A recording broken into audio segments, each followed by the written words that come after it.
네, 정부가 어제 부동산 시장 안정화를 위한 공급 대책을 내놨습니다. 국회는 본회의를 열어서 부동산 관련법을 통과를 시켰고요. 효과가 있을까요? 이게 좀 궁금한데요. 이분은 스튜디오로 그래서 직접 모셨습니다. 경제정의 실천 시민연합 줄여서 경실련이라고 부르죠. 경실련의 김헌동 부동산 건설 계획 본부장 모셨습니다. 함께 진단을 해보죠. 어서 오세요, 본부장님. 예, 안녕하십니까. 일단 총평부터 부탁드리겠습니다. 그러니까 효과가 좀 있을 거라고 평가를 하십니까? 글쎄 대통령께서 한국판 뉴딜을 하신다고 하셨으니까 그 한국판 뉴딜을 하는 데는 뭐 성공적일 가능성이 있습니다. 잠깐 어떤 말씀이세요? 좀 풀어주세요. 그 말씀. 우선 일감이 이 재벌이나 이 토건회사들의 일감이 많아졌고 예. 예, 물량이 많이 늘었으니까요. 개발할 일이 많아졌고 그다음에 이제 이 투기를 하는 세력들은 투기할 먹잇감이 또 늘어났고 네. 그래서 경기를 부양시키고 집값을 더 높이는 효과는 분명히 나타날 거로 오히려 집값을 높인다. 높이죠. 그래 어떤 점에서 그렇게 보시는 거예요? 왜냐하면 한 달 전까지만 해도 김현미 국토부 장관은 지금 집값 폭등 현상은 공급 부족이 아니고 네. 투기 세력들이 집을 사재기하기 때문이다 이렇게 얘기를 했단 말입니다. 그리고 이제 공급을 늘려도 투기꾼들이 단적 쓸어간다. 뭐 그렇습니다. 이런 이야기도 그 전부터 예. 많이 있었죠. 그 지금 얼마나 그러면 투기 세력들이 집을 많이 사재기를 했느냐? 우리나라에는 지금 집이 2,200만 채가 있고 집을 가진 사람은 1,300만 명이고 그러면 900만 채를 가진 사람이 더 가졌다는 얘기고 그렇죠. 그것이 이 문재인 정부 들어와서는 특히 심화돼서 임대사업자들이 최근 3년에 사들인 물량만 110만 채입니다. 3년 동안요? 예. 그러면 지금 14만 가구를 공급한다고 하는데 네. 이것들이 공급되는 시기는 앞으로 빨라야 5년, 10년, 15년 이 정도 걸린다는 얘기입니다. 그러면 이 13만 가구를 공급하는데 10년 이상 걸리는데 3년 만에 누군가가 집을 100만 채를 사재기를 하고 있다면 예. 이건 공급 부족이 아니라 사재기 현상 때문에 집값이 오르는 건데 그러니까 너도 나도 사지 않으면 손해를 본다는 생각을 갖게 해가지고 사재기 현상에 많은 사람들이 젊은 층까지 가담하게 해서 나타난 현상입니다. 그러면 본부장님, 그러니까 지금 그러니까 본부장님 말씀대로 김현미 국토부 장관이나 정부 같은 경우는 포인트는 공급 확대가 아니라 어떤 투기 수요 억제에 있다 이렇게 이제 계속 이야기를 해왔는데 그럼에도 불구하고 지금 그 공급 대책을 내놓은 것은 일정하게 보면 여론에 밀린 측면이 있잖아요, 사실은. 여기에는 미래통합당이나 이런 쪽에서는 공급을 늘려야 되고 규제를 완화해야 된다. 그래서 시장에서 스스로 공급할 수 있는 길을 열어줘야 된다 이렇게 주장을 했는데. 그럼 이게 지금 진단이 잘못돼 있다라고 평가를 하시는 건가요? 그걸 계속 진단이 잘못됐다고 본인들이 얘기해놓고 그 진단 잘못된 걸 따라가는 이유는 아까 말씀드린 대로 한국판 뉴딜과 부동산 경기 부양과 지금 재벌이 설비 투자를 하거나 기술 개발을 하거나 투자를 하지 않으니까 궁여지책으로 이런 방식으로라도 경기를 부양시키고 경제 성장률을 지탱해 가야 되겠다는 대통령과 청와대로서도 어쩔 수 없는 선택을 이라고 생각했는지 모르겠습니다. 알겠습니다. 일단 뭐 총평은 좀 들어봤는데요. 그래도 이왕 내놓은 대책이니까 좀 세부적으로 몇 가지만 좀 뽑아서 질문을 드릴게요. 일단 가장 먼저 눈에 들어오는 게 재건축과 재개발 관련해서 용적률을 500%까지 층수는 50층까지 늘리고 대신 기부 체납을 받아서 뭐 예를 들어서 그러니까 주거 약자 이들에게 공급하겠다 이거 아니겠습니까? 이건 어떻게 평가를 하세요? 그래서 저는 이 대책을 보고 한 15년 전에 그 홍콩 대학 교수가 와가지고 홍콩의 주택 문제를 어떻게 풀면 좋겠냐. 그러니까 한 30층 정도 되는 벽돌 아파트를 부수고 초고층으로 짓는 방법밖에 없다. 제가 얘기를 했었습니다. 홍콩 교수한테? 그렇죠. 근데 대한민국은 홍콩처럼 땅이 없는 게 아니고 땅이 충분히 있는데 굳이 40년 전에 지은 박정희 전두환 시대에 지은 그 아파트를 부수고 우리가 50층까지 높여야 되느냐? 신중하게 검토를 해야 될 사항인데 50층으로 짓게 하고 용적률은 그러니까 50층으로 진다는 거는 층고를 1.5배 더 높게 지는 겁니다. 35층에서 예. 그다음에 용적률은 250%까지 짓게 되는 거를 500% 늘려서 합의 3배의 특혜를 더 주겠다. 그럼 지금도 재건축 아파트는 한 5배의 특혜를 받고 있는데 5층을 부시고 35층을 짓고 있지 않습니까?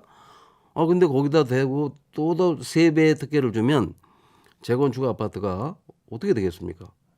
값이 또 뛰죠.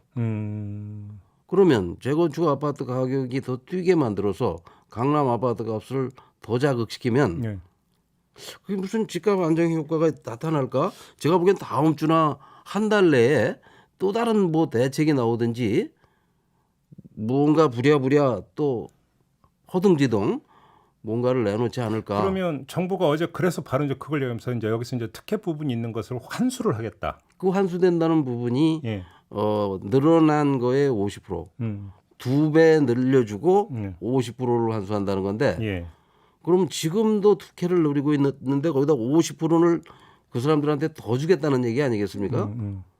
그리고 50%를 가져간다는 얘기인데 예. 그렇게 해가지고는 오히려 예. 그러니까 그래서 더 오를 거다. 오히려 또 집값을 더 자극할 거다. 자극할 거다. 알겠습니다. 또 하나 지금 그 서울 여러 곳에서 이제 뭐 태릉 골프장을 비롯해서 예. 여러 곳을 지금 선정을 해서 언론은 그렇게 그러니까 표현하던데 이제 그 남아 있는 땅 전부 다 긁어 모았다 예. 이렇게까지 표현을 하던데 하여간 주택을 더 공급하겠다고 했잖아요. 이건 어떻게 평가를 하세요? 그러니까 공급하는 건 좋은데 어떤 식으로 공급할 거냐가 중요합니다. 예, 예. 지금도 공급을 하고 있거든요. LH나 SH가. 근데 어떻게 공급을 하고 있냐면 이명박 정권에서는 강남의 논밭에 태릉 골프장에다 아파트를 짓는다고 하면 예. 위례 그 송파에 있는 군부대 골프장에다 아파트를 진 게 송파 신도시입니다. 지금도 하고 있습니다. 골프장에다가 아파트 짓는 건. 네네네. 그럼 그 골프장을 300만 원에 사서 예. 거기다 600만 원짜리 아파트를 지면 예. 900만 원에 분양을 하거나 1000만 원에 분양을 해서 30평짜리가 3억 이하의 분양이 되면 예. 그 주변에 아파트 10억짜리가 3억의 새 아파트가 자꾸 나오니까 떨어질 가능성이 있습니다. 근데 지금 이 문재인 정부 들어와서는 공기업이 이명박 정권에서 3억에 분양하던 아파트 바로 옆에다 7억에 분양을 하고 있습니다. 폭리를 취하고 있죠. 공기업이. 아 공기업이. 그래서 공기업 보고 LH, SH 보고 분양 원가 자료하고 분양가 상한제 내역을 달라 했더니 그 자료를 주지 않고 있습니다. 이명박 때는 자발적으로 공개하던 거를 예. 이 문재인 정부 들어와서는 공개를 하지 않아서 예. 경실련이 지금 소송 중입니다. 어. 그 엊그저께 LH 사장이 네. 국회에 나와서 그 자료 왜 공개 안 하느냐 그랬더니 국토부 관료들한테 허가를 받아야 승낙을 받아야 공개할 수 있다. 아니 과거 정권보다도 개혁 정권이라고 하는 정권이 정보 공개도 못하고 당연히 제공해야 될 정보도 제공하지 않으면서 그런 공기업에게 이 개발 물량을 더 줘봐야 그 공기업 배만 불리는 거죠. 그러니까 어떤 대책을 내놨냐면 그 폭리를 감추기 위해서 서울시는 이 지분형 분양 방식이라고 그래가지고 청약 대금의 이 분양 대금의 40%만 받고 나머지 70%는 예, 20년간 20년간 나눠서 받겠다. 어제 그 나왔죠. 그렇죠. 그건 뭐냐면 40%만 받아도 자기네는 본전을 뽑고 나머지 이익금 부당하게 챙긴 이익금은 3, 40년에 나눠서 챙겨가겠다. 아, 그게 그 뜻으로 그 이해를. 뜻이죠. 그러니까 결국은 그러니까 처음에 받는 뭐 20%, 40% 예. 그게 결국은 사실은 건설 원가다. 원가입니다. 그것만 남기게 돼 있습니다. 법으로는. 근데 그거를 폭리를 취하고 있으면서 그걸 앞으로 20, 30년간 더 하겠다는 뜻으로 해석되는 거고 이런 공기업의 횡포, 예. 공기업의 그 부패 이거를 그냥 눈 감아주고 있는 정부가 예. 과거 노무현 정부에서도 공기업도 장사다. 예. 10배 남겨도 된다. 예. 분양허가 공개 못하겠다. 노무현 대통령께서 그 2007년까지 고집을 부려가지고 집값이 폭등했습니다. 그게 문재인 정부에서도 지금 3년 내내 그러던데 앞으로도 그런 기조를 이어가겠다라는 해석으로 보입니다. 그래요. 지금 분양원가 전혀 공개가 안 되고 있습니다. 공개가 안 되고 있습니다. 그래요? 그 소송을 하고 있습니다. 그래서 소송에서 1심에서 지고 했는데도 안 내놓고 잠깐만요. 근데 본부장님 말씀하신 분양가 상한제는 도입을 하겠다는 거 아니겠습니까? 하겠다고 3년 했는데 근데 분양 원가를 공개하지 않은 상태에서 분양가 상한제라고 하는 게 의미가 있나요? 아무 의미가 없죠. 가짜 분양가 상한제를 하고 있는 거죠. 예, 그래요. 알겠습니다. 근데 지금 잠깐 이제 지분형 주택 말씀하셨으니까 예. 한번 좀 잠깐 그 본부장님 평가가 궁금한데 서울시는 지금 지분형 주택 얘기했고 경기도는 그 기본 주택 얘기했잖아요. 어떻게 평가하세요, 그거는? 그러니까 기본 둘 다. 주택 같은 경우는 공공이 집을 지어서 이 분양가 정도 수준의 전세값을 받고 네. 30년, 50년 거주를 할 수 있게 해주겠다. 그러니까 상당히 그 지분형 분양보다는 예. 진전된 거죠. 아, 그래요? 오히려 지분형보다 더 진전된 게 기본 그렇죠. 주택입니까? 기본 주택입니다. 그러니까 사실은 공공이 주택을 많이 보유하면 공공이 무슨 시민들에게 빌려줄 수밖에 없는 거 아니겠어요? 네. 집을 그런 식으로 공공주택을 많이 늘려가라고 하는 것이 기본 원칙인데 돈이 없다는 이유로 그걸 자꾸 분양을 하고 팔아먹습니다. 알겠습니다. 예. 지금 그 장자박님이 문자 주시기를 그 부동산 폭등 이유는 크게 세 가지입니다. 유동성 과잉, 갭 투자, 임대 사업 투기꾼 이렇게 이제 진단을 해주셨는데 유동성 관련해서 제가 질문을 하나 드릴게요. 예. 뉴딜 펀드를 계획하고 있다는 거 아닙니까? 정부가 이제 간단하게 정리를 하면 시중은행보다 이자를 3배 더 주고 세금 혜택을 주는 펀드로 지금 유동자금이 엄청나게 풀리는 걸 흡수를 하겠다.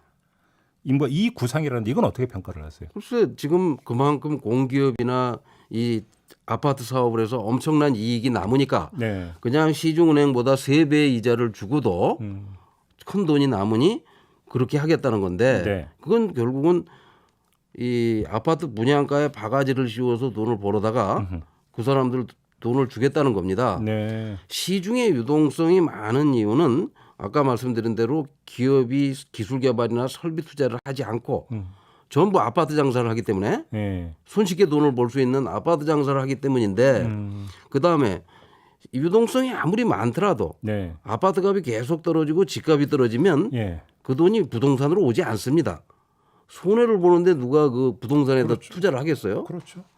근데 지금 이 정부는 3년 내내 부동산 값을 잡겠다고 하는데 뒤로는 부동산 투기를 부추겨서 임대사업자에게 세제 특혜와 대출 특혜를 줘가지고 100만 채 이상을 사재기기 하게끔 만들어놨는데 그 돈이 자꾸 부동산으로 몰려올 수밖에 없는 거죠. 알겠습니다. 지금 요 며칠간 크게 논란이 됐던 임대차 3법 있지 않습니까? 근데 국회 이제 통과했고 이제 시행에 들어가는데 어떻게 평가를 하세요? 효과가 있을 거라고 그러니까 그 주거약자 특히 그러니까 새빵 살이하는 분들에게 효과가 있을 거라고 평가를 하세요? 심리적으로 안정 효과가 우선 있고요. 예. 그건 뭐 긍정적입니다. 근데 중요한 거는 전세의 경우에는 전세 보증금을 오롯이 다 돌려받을 수 있게 전세 보증금 의무 보증제를 도입해서 네. 집을 가진 집주인이 보증서를 자기가 무슨 부도가 나든 이 망해도 그 세입자가 보증금 맡긴 돈은 안전하게 보증회사로부터 돌려받을 수 있게 보증서 발급하는 의무 보증제를 도입해야 되는데 예. 그게 빠져 있고요. 예. 임대사업자에게도 그게 1년간 유예됐습니다.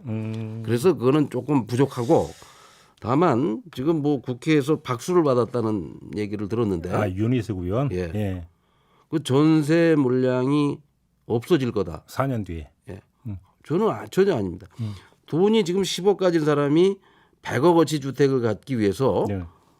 이 10채씩 가지고 9채는 전세를 놓을 수밖에 없는데 갭 투자했으니 자기 돈 안 갖고 자기 집을 돈 사들인 없이, 거기 때문에. 근데 그 사람이 갑자기 뭐 4년 안에 로또를 맞든 뭐 엄청난 돈이 어디서 생기지 않는 한 그 월세로 전환이 불가능합니다. 지금도 월세 돈이 있으면 월세로 전환하는 게 훨씬 이익인데 네. 이런 잘못된 발언을 했는데도 박수를 받았다는 거는 거기 앉아 있는 그 의원들이 네. 집값을 잡을 의지도 없고 네. 이 세입자의 심정을 전혀 이해도 못하고 현실도 잘 모르고. 그렇습니다. 알겠습니다.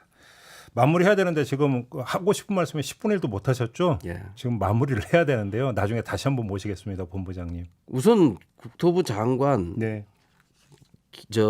기재부 장관, 네. 경제부총리 교체가 필요한데 네. 교체를 하지 않겠다면 네. 공시가격, 공시지가를 우선 2배로 올려라. 알겠습니다. 그다음에 대통령께서 분양원가와 분양가 상한제가 제대로 작동되고 있는지 고장난 시스템을 우선 바로 잡으셔야 됩니다. 알겠습니다.